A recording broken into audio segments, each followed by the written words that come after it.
The reason there are barriers is that we live in enemy-occupied territory. What we see out here in the world is a mess. It wasn't created to be a mess. We've made it a mess. The enemy got in, he's disrupted. The good thing is that our Father is at work to this very day, as Jesus said, and we must see what's he doing. He's about bringing reconciliation, to bringing health and wholeness back to this world, and that's what he's wanting to use us to do. That's what a disciple does. It's got the antennas up for what is God doing here. I see what he's doing. When you talk about discipleship, are you talking about bringing new people to Christianity or Christians that say they're Christians but they don't have a relationship with God? Is that all sort of in the discipleship? It's anything that you can do to bring somebody closer to an intimate relationship with Jesus is discipleship. I specifically have in mind getting them into learning to obey what he commanded and increasingly see how he's speaking through things of life. But it's new believers, it's old believers, it's anybody, any person of peace. And a person of peace is somebody who's ready for what you have to offer. What we have to offer as a Listening to Jesus community is a way to connect with him intimately on a daily basis, because you're different than me. There isn't an answer for each problem other than what he reveals to you, because he's revealing to you as a unique person, and you need to reach that unique person, that other person, they're unique. How do you heal a blind person? Whatever the Father says. Here's mud in your eye, be healed any number of ways, but it's because of who the person is the recipient of this. So there isn't a right answer other than one revealed to you as you go. I was going to say that regardless of what's going on in your life or another person's life, it's your choice as to how you respond. So, as I said, like last year, I would have reacted in a completely different way than I do this year because of the trust that I have in him and find joy in it, because for me, he's trying to teach me something. Or he's trying to teach the other person something, and maybe in my mind I'm thinking, I'm modeling this behavior, so hopefully this other person will also pick up on it and see the peace that I have in my life. Remember what she says. She's jumping ahead of my notes. That's what I call the paradigm shift that listening to Jesus will give you. Instead of why me, what are you teaching me? Not having that victim mentality. It is a game changer as far as how you emotionally respond to life. You look with intrigue. Whoa, even evil. Okay, Lord, you've allowed this. So what do you do? What do you have here? But the next slide is first barrier. Each of these 7, incidentally, that was something I struggled with. What the barriers should I discuss? And eventually the Lord said, each of the 7 categories has its own barrier. So this barrier, time, busyness. I can't tell you how many people say, well, I just don't have time. I've got so much on my plate. Well, who put it there? And this is original with me as far as Claude is concerned. Claude's the AI engine I use most. If you can't find 15 minutes each day to spend with the only one who can make sense of your life, how do you know that what you are so busy doing is what you should be doing?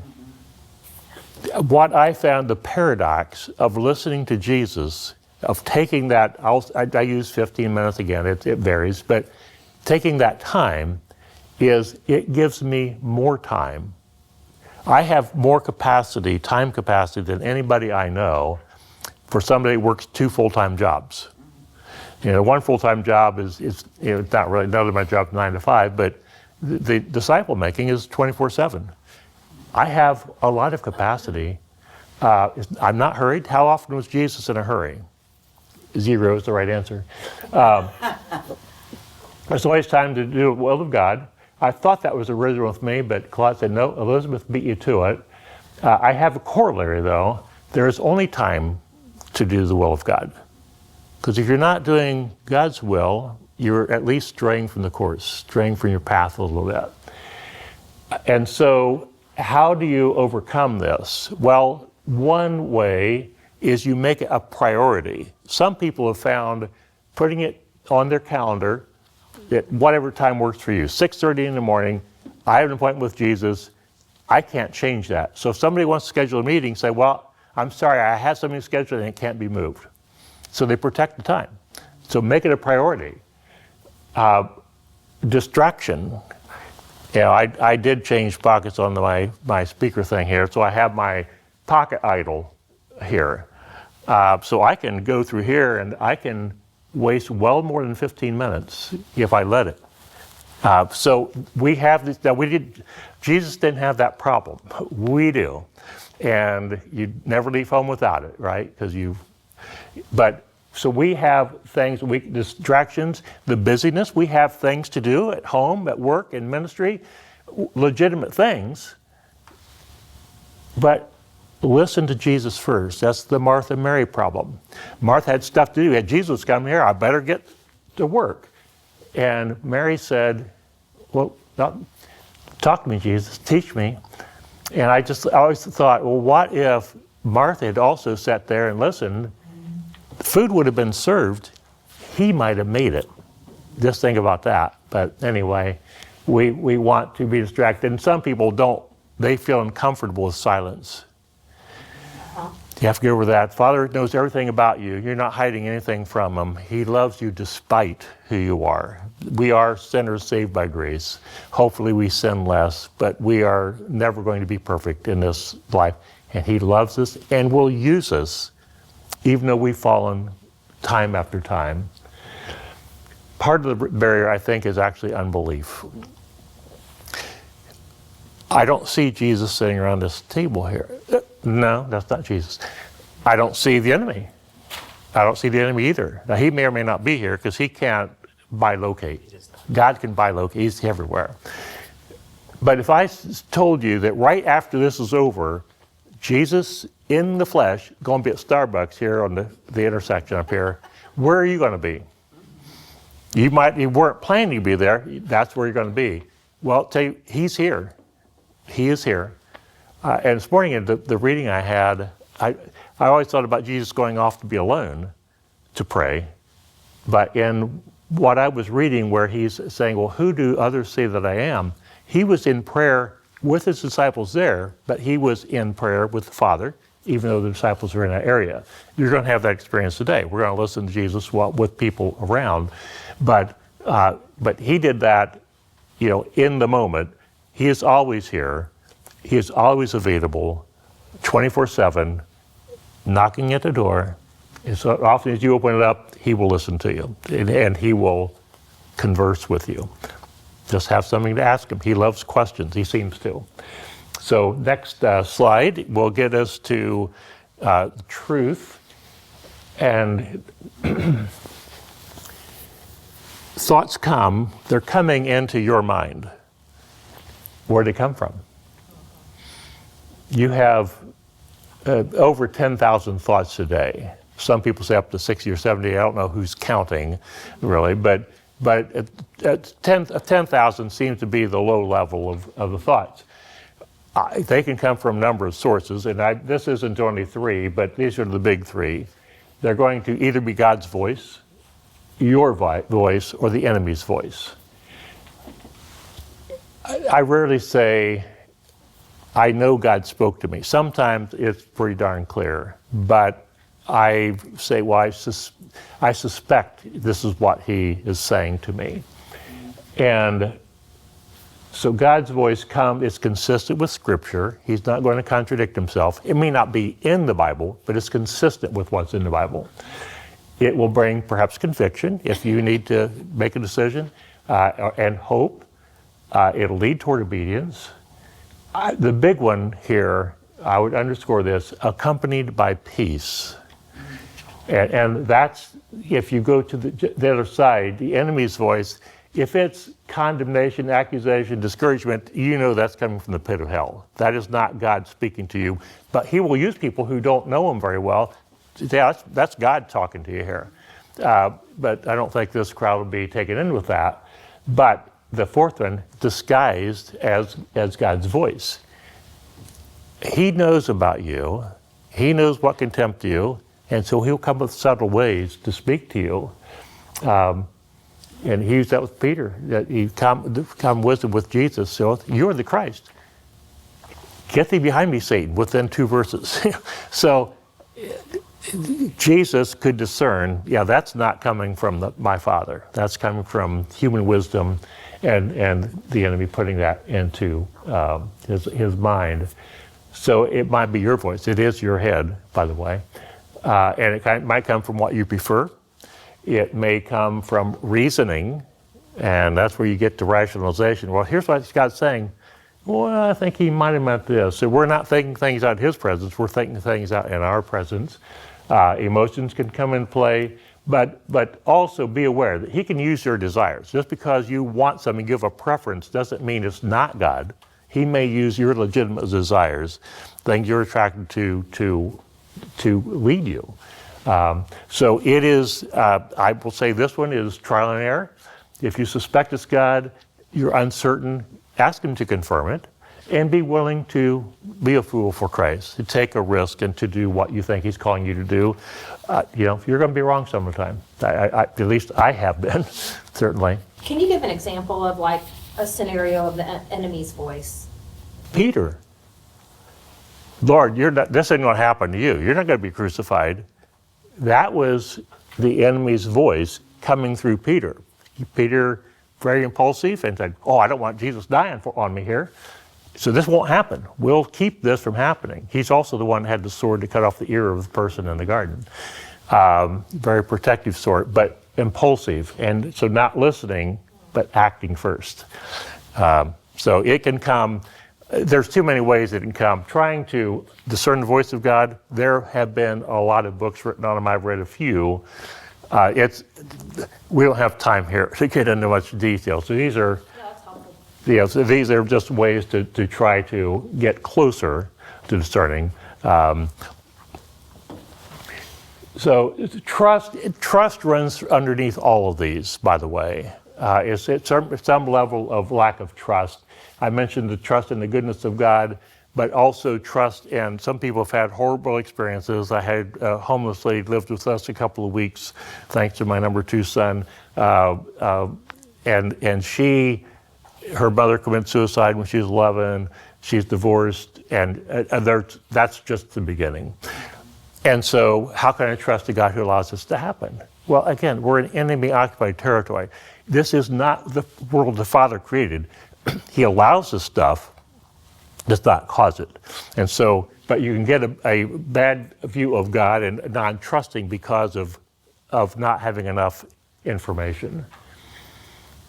The other thing, and this is experience around the world in the church here, and I don't have stats on this, but if you walk into church, any church service, and I don't care if it's at Mercy Road, at Traders Point, at East 91st Street, you won't find 1 in 10 that is ready to be all in with Jesus, to be a disciple. That's different than being a believer. I'm not saying they're not saved. I'm saying they're not ready for discipleship. They don't believe what Jesus said to the rich young ruler. Leave everything. If you want to be perfect, leave it all. Come follow me. Yeah, I'll obey the 10 Commandments. I'm not ready to be. He had it going on. He had a good business and whatever. But you will not fail to receive 100 times as much in this present age, in this life, and then eternal life. I can testify that's true. It is so much better than anything I could ask or imagine. And I would never have it if I said, that's too much. You're asking too much. So that is a barrier. And someone I mentioned that all we can control is our reaction to things. The rich young ruler didn't want to give up control because he thought he had control. That's an illusion. You don't control anything other than possibly your response. You don't control the next breath you get. So that is an illusion. So now I can shut up here, and we'll go to the next slide. And I will read this, but it's really a prayer. And it's a time for you to, if you don't have a journal with you, take a piece of paper here, if you have a pen there, and just reflect with the Lord and write down what He brings to your mind. Trust that He will bring something to your mind as you reflect on, Lord, as I reflect on my struggles with finding time for you, discerning truth with you, trusting your goodness and that you have a better plan for me, fully embracing your presence, bring to my mind what you want to reveal to me. So we'll take a few minutes and just ponder and jot down the thoughts that come to your mind.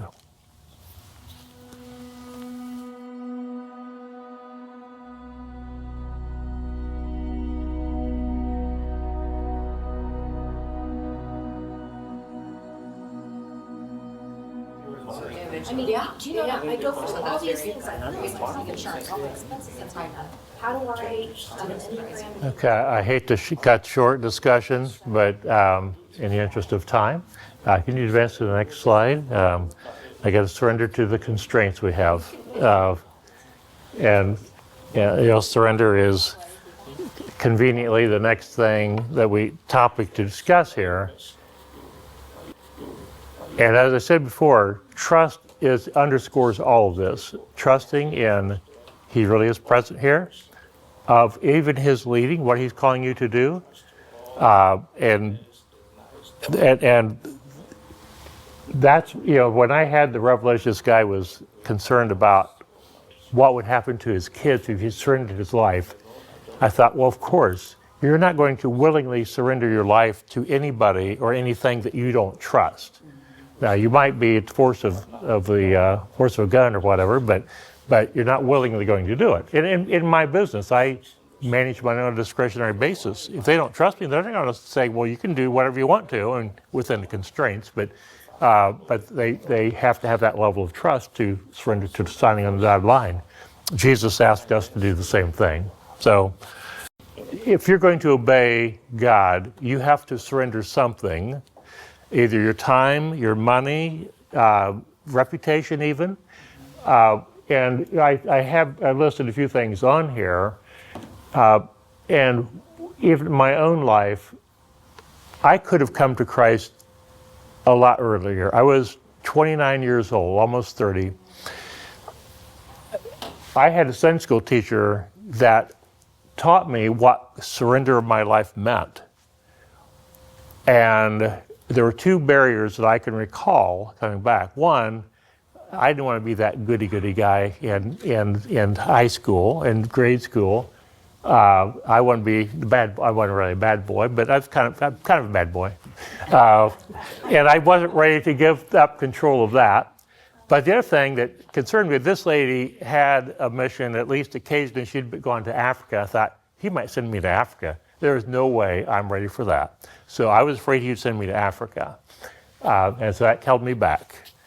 And so this hat was given to me in the Kibera slum in January. I've been to Africa 6 times. So I was right to fear that. I just missed the part that He ain't going to put you anywhere He doesn't want you and will bless you being. But what I find is the third item here, that at our first birth, we are totally dependent upon our caregivers. Hopefully our parents, but not for everybody had that, but somebody, and totally dependent. But we learned independence pretty darn quickly. By age 2 or 3, terrible 2s, we learned it, and by 16 we perfected that. We are ready to be on our own. You don't tell me what to do. And some have learned unhealthy behaviors to protect themselves. They had to learn to be independent, guard yourself, because they're out to get you. And so so it could be drugs, alcohol, it could be anything, just addictions to whatever. And so at our second birth, you must be born again. And I think we think of that, that's my conversion. Well, it starts at your conversion, but it is a new way of thinking, as Bob Dylan sang it. Gotta get myself a new way of thinking. And we have to learn to be totally dependent upon God and God alone. I'm just so wired into us. For me, that's the hardest part. I'm not intentionally rebellious. I've learned this, and to give it all up, to relearn that. So now, go ahead. Well, culture is number 3. That's what culture tells you to be. Well, yeah, be your own man. Be your own- I did it my way. Yeah. Yeah, that sort of, yeah, that's true. And you deserve it too, by the way. You deserve So, what do we deserve? We deserve obedience. Interesting. One thing that as you start paying attention to what God allows in your life, you just see things you've never seen before. And what was you reading about this morning in Oswald Chambers? Oh gosh, I drove about this morning. Yeah, it was about Very specific. obedience. Yes. And that how we will maybe rationalize what God is saying, that we will, well, yes, it is, but I think he means that. And I alluded to it before, but we will procrastinate. I will do it. Okay, I know you want me to do this, Lord, but I'll get to it. Rationalization, reinterpret what I said, fear of failure, selective obedience, those things. If you don't know, aren't certain of what God's asking you to do, it's okay to clarify. I mean, if you generally don't, I'm uncertain, you mean this, Lord, or this? So clarify that. Even Jesus had his Gethsemane moment. Said, you're going to the cross. And so he prayed about it. He was sweating blood. You could actually do that, by the way. And said, is there not another way? And the Father said, no, there isn't. So he clarified, and that's okay to do if you have doubts about what God is doing. And sometimes, like in my career change, I knew that's what he wanted me to do. I didn't know why exactly. But then later on, I was preparing a talk for men's ministry at the church I was attending on finances. And somewhere in that 2 or 3 week window, he made it clear to me that I was not going to retire. I don't know how I wasn't journaling regularly at that point in time, but I thought, okay, well, I accepted that fine. It allowed me to make some changes. I had no discipleship ministry in view at that point. Later, I had that, and it made sense. I had to have the career change to have the financial wherewithal to then continue working, to continue to fund what's going on around the world, particularly in Africa. I mentioned something, I think, in the British Isles that's going on, something here locally. That will become self-funding. Africa isn't likely to in my lifetime anyway. So the Lord has inspired me to do that. So taking steps of obedience, even though you don't see the end result, you rarely will. You will see the next step. But unless you take that step, you won't see the next one. Our vision, maybe I said this, is to reach every person of peace, our oversight team, every person of peace in the world by 2039. That is, by the way, an impossible thing for me to do, for Carrie to do, for Eric to do.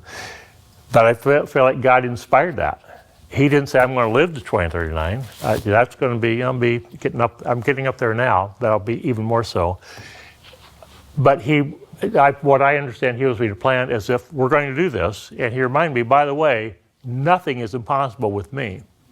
And that's where the use, I think, of what I call the harder teaching of Jesus. Ask anything in my name, but you're asking in line with what he's revealed to you to do, some impossible thing for you to do. And it is impossible unless he's the one really doing it, just using us as a vehicle to do it. So my only concern is just being obedient to what the next step he's shown me. And sometimes he moves a lot faster than I'm ready to go. Sometimes I'm usually running ahead of him, but he's got the lead right now, I think, on what we're doing. But so my job is simply to do the next thing. And this workshop was the next thing. And I suspect it has something to do, we're going to Houston in a couple of weeks, that in meeting with church people interested in discipleship around the U.S. I don't know yet what that next step is, but I think this has something to do with it anyway. So next slide, please. And we will take a few minutes again to journal your thoughts and come to mind for this question. Lord, is there something in my life now I struggle to surrender to you, or an act of obedience that you've revealed to me that I have not yet done? So have a little shorter time to reflect on this. There's a couple of pretty pointed things, and he probably will bring in mind fairly quickly if there is something.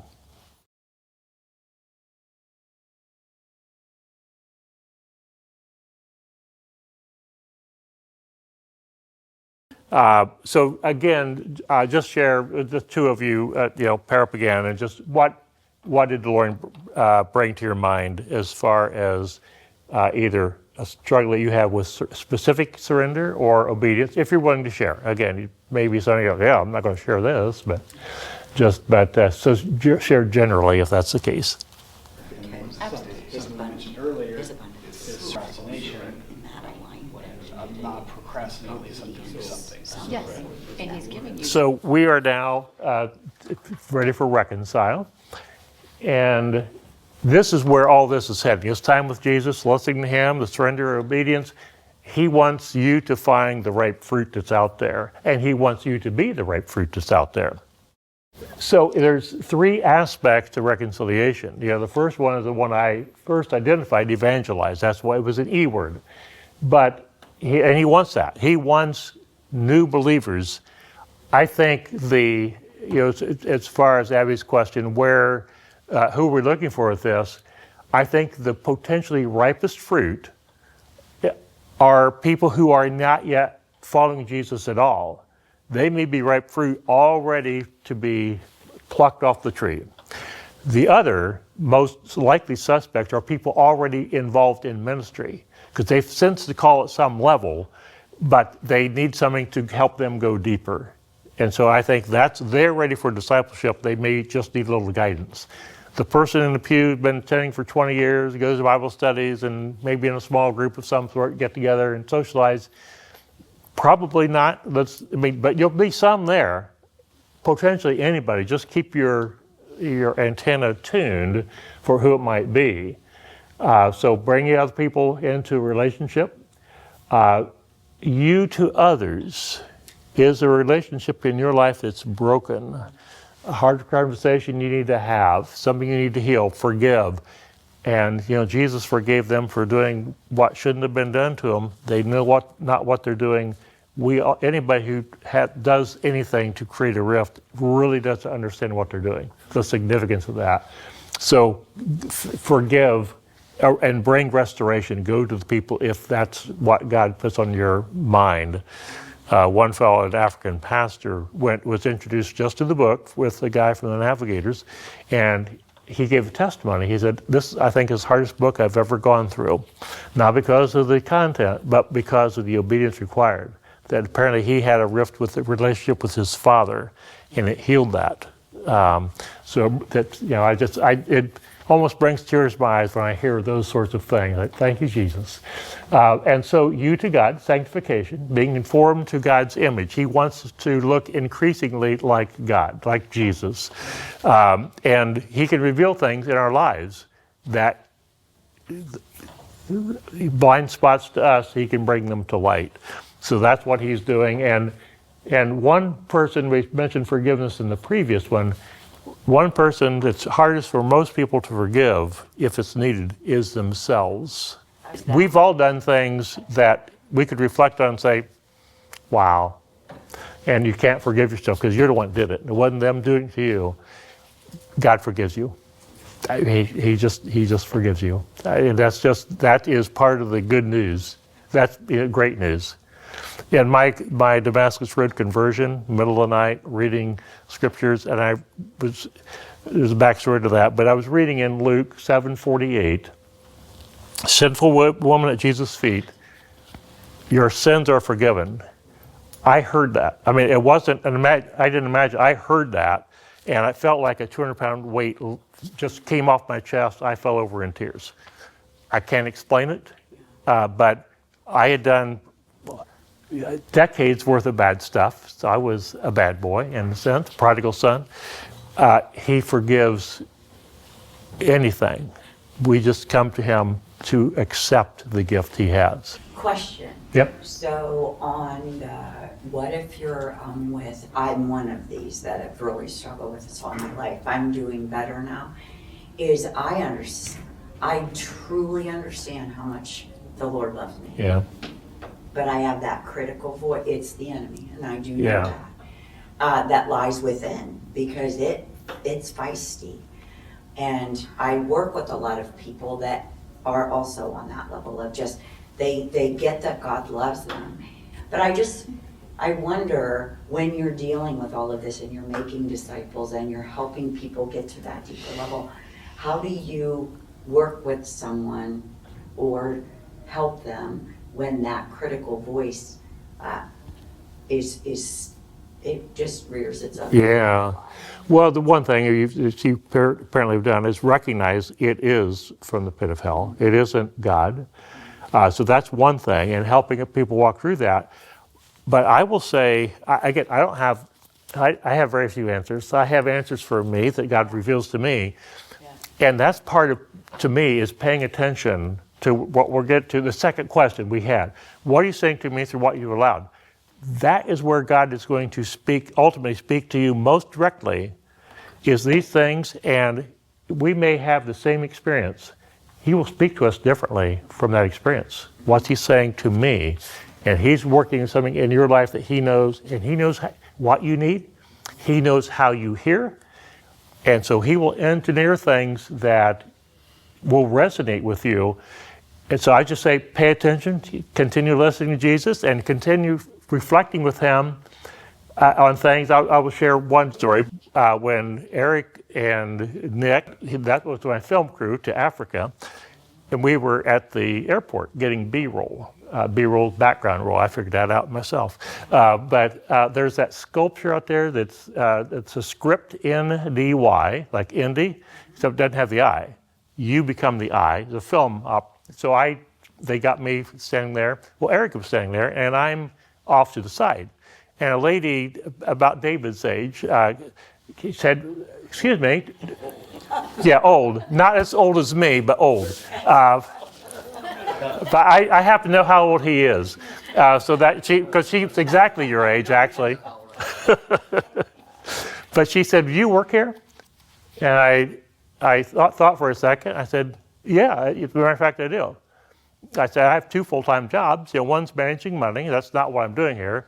The other one's making disciples. That's what I'm doing here." And she said, "What?" I said, "Well, I'm making disciples." And she seemed confused. I said, "Well, have you heard of Jesus?" She said, "Yeah." I said, "Well, he said make disciples. So that's what I'm doing out here." And so she seemed genuinely interested. So we had a 5 to 10 minute conversation, and she walked away with a book. I mentioned this story last night, so it's kind of anticlimactic because I don't know if she ever registered. We don't know if we would know, but she at least heard it. So that's one person we've explained listening to Jesus to. So whether she responds, it's not on me. That's on me to present to her. But be looking for opportunities that God will put into your life.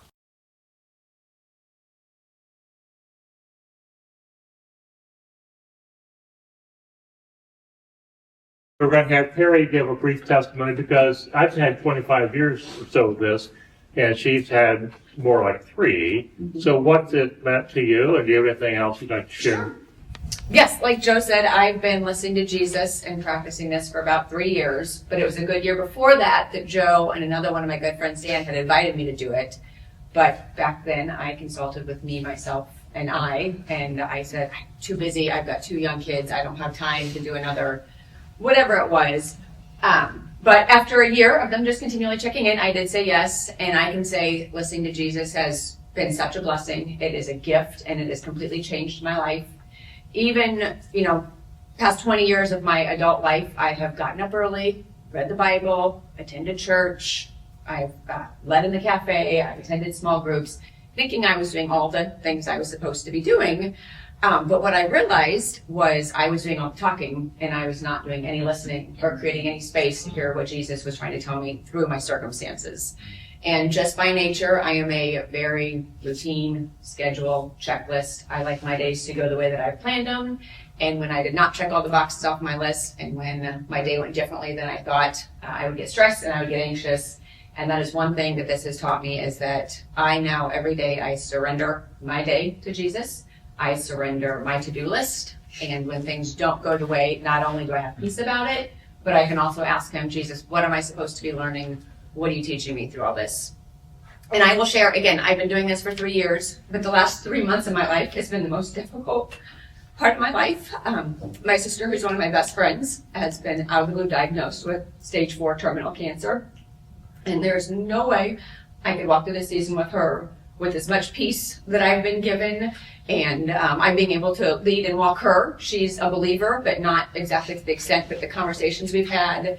And also just, he's been able for me to see all the beauty that he's given me in these last 3 months with her, all the time we've been able to spend with each other. And again, like what you were saying, it's not a victim of why is this happening? It's Jesus, what are you showing me to this? What do you align with these circumstances? And it's been some of the hardest 3 months, but some of the most beautiful at the same time too. So it's been a gift, and it's a non-negotiable in my life. I have to, that's the one thing, if everything else messes up in my day or I don't get done, I have to sit with him in the morning for him to lead and guide me and show me what he wants to do. And then and Joe and I had this conversation this morning, kind of how we journal a little differently. When I first start and I sit down, I spend time at the beginning, almost like a diary, and that was a good word to use, is I write down what happened in the last 24 hours, because he speaks to everybody different, but to me, a lot of times it's through thoughts, through nudges, through repetition, or just noticing things through my day, wildlife or a song or whatever it is. So I write a diary almost first, then I go through the readings, and then I go through the questions. And that number 2 question, what's been happening in the past 24 hours, is kind of like my guide. And at the end of the week, I go through the highlighter, and I just highlight themes that I see throughout the week. And that's kind of how he speaks to me and leads me and guides me.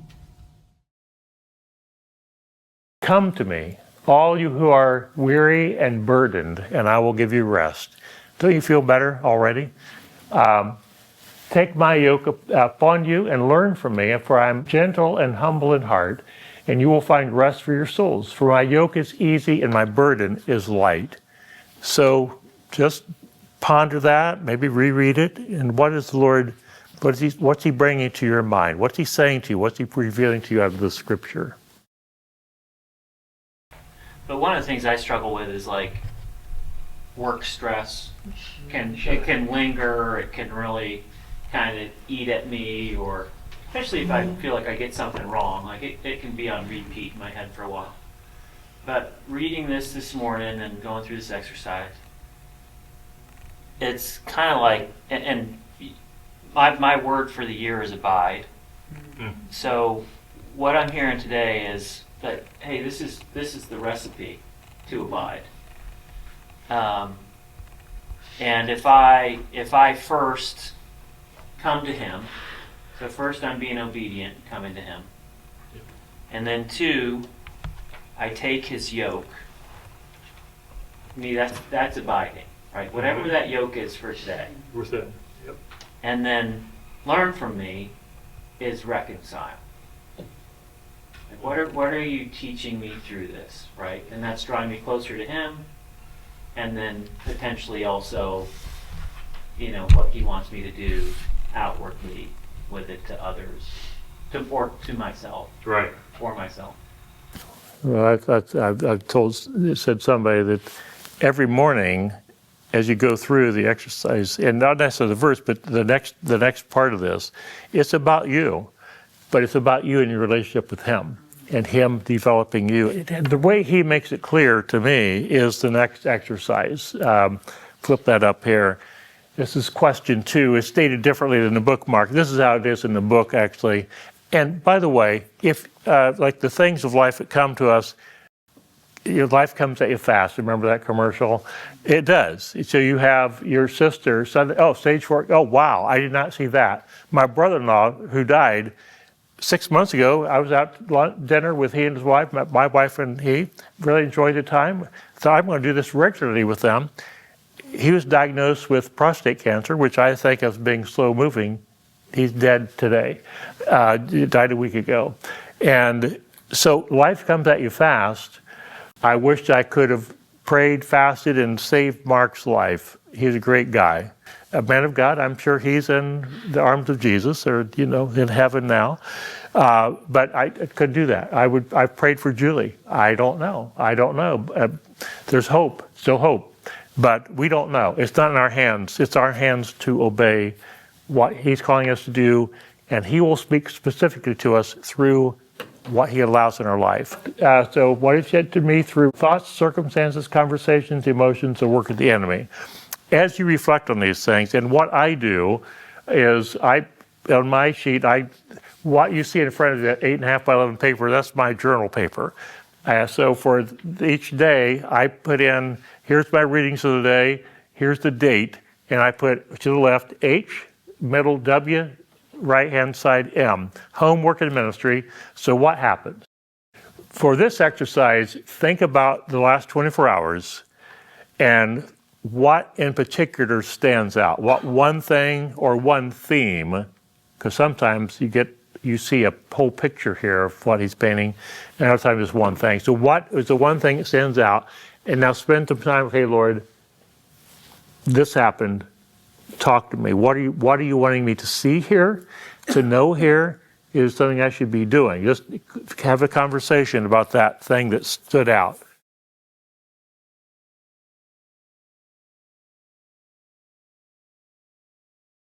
The power of spot fires. What you've experienced around the table is what you'd experience as a spot fire. Fellowship of other believers who are listening to Jesus, so they can do what it says here. They can provide encouragement, accountability, wisdom, because they've had experiences you haven't. You share that, and multiplication, maybe feel led to start other groups. I have a group starting actually Monday, the 30th, in Reelsville, Indiana. I'd never heard of it either. It's even more obscure than Jay County, but that's where Eric's from. They bought 10 copies of the book you're getting for free here, and said, "Is there a leader's guide?" I said, "Well, no, but if you go to the chapter on spot fires, and the beginning of that actually gives, if you want to start a group, here's how you do it." This book is intended, you can take this if you're literate, and you can use it right away to start making disciples. You don't have to have an MDiv. You don't have to have any real knowledge or even what Jesus taught. Just take the book, find some people willing to come together with you, and you share with each other like you did around the table here, and trust that Jesus will disciple you as you disciple each other to a degree. It is not hard. It's really not hard. One thing I found though, and I saw it here as we were sharing, I hated to interrupt because the sharing is important. You will not have time to share, even with this small of a spot fire, everything Jesus has been talking to you. If you start listening, you have a number of things each day. I said, just focus on one thing or one theme. Today, I had 4 or 5 things. It takes a while. So if we each have that every day, you're not going to get it all done. So what I've landed on, and actually Joel inspired this, a comment he'd made, he was in the Thursday group for a while, that we try to text before the group meeting, so we meet at 8, so sometime before that, 4 things. 1, how did you do with last week's top priority? What you felt like was the top priority of all the things you have to do here. What do you think is God's number 1 for you? So how did you do with that? Number 2 is, what is it for next week? What's the number 1 priority? So that we can pray for each other. We can, it's a light accountability. We don't shame anybody. Well, you didn't get that done. They would just get with it, But it does, I found it helps me to, okay, I've committed to, here's what it is. And so, Lord, help me. The third thing is, what's the number 1 thing you got out of this week's readings? So you had 7 of them, at least 6. It depends on the book, actually, 6 or 7. So what was the number 1 thing from the readings? And then what about circumstances of life? You had circumstances all day long. God will speak to you about some of them. So what was the most significant thing he revealed? That way, by having a text there, even if the person can't attend, you have an update from them. And if they can attend, then we can help channel the discussion, because in an hour and a half, that can go fairly quickly.